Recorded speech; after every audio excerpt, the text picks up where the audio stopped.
Hi, I am Dr. Radha Nair. I'm one of the general surgeons working in northern suburbs of Melbourne. Today I'll be talking about gallstones. It's very common to get gallstones, and the commonest symptom of a patient who has gallstones will be pain. The pain is usually on the right upper quadrant, we call it, that is just below the right rib cage.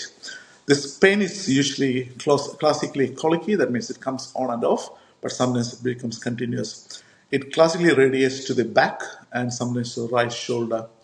Fatty food will aggravate the onset of this pain. This is because the fat will produce gallbladder to contract, and when there are stones in the gallbladder, that irritates the gallbladder, which produces spasm, and that spasm travels along the liver as gallbladder is attached to liver through the bile ducts, and this can produce this symptom. Um, the investigation for the gallstone will be ultrasound. We always do a liver function test as well, but the ultrasound is the best investigative modality for gallstones. Once an ultrasound confirms gallstones, and if you are symptomatic, the treatment would be to remove the gallbladder. Just removing the stones itself is not feasible, and even if we can do that, these gallstones are going to come back because the problem is the gallbladder, not the gallstones. So the treatment will be to remove the gallbladder, which is by means of a laparoscopic surgery. This is a keyhole operation done under general anesthetic, and most of the surgeries will be a day-stay procedure. That means that you'll be able to go home the same day.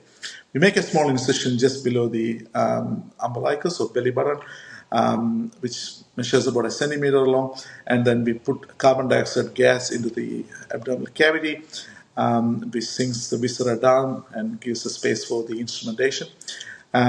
We'll put another zero point 0.5 to 1 centimeter cut just below the sternum, and also two half a centimeter cut on the right subcostal or below the right rib cage.